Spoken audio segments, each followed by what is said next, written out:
Making epoxy resin craft can be a sticky situation, but it's actually a pretty simple process. Epoxy resin is a type of synthetic polymer that can be used for all sorts of things, from crafting jewelry to sealing surfaces. To make it, you will need two key ingredients, resin and hardener.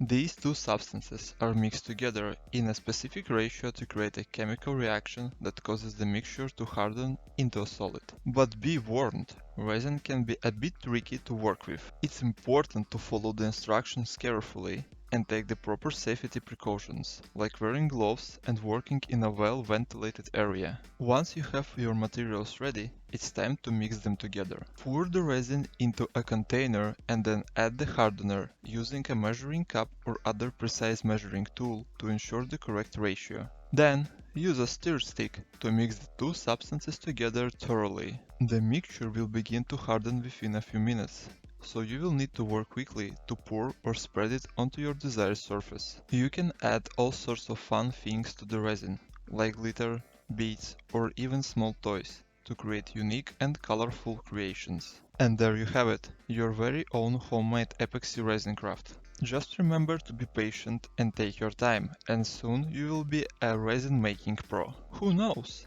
Maybe you will even start your own resin-based fashion line. Tell me in comment section below what you would like to know in the next 2 minutes. Until next time, take care and have a good nap.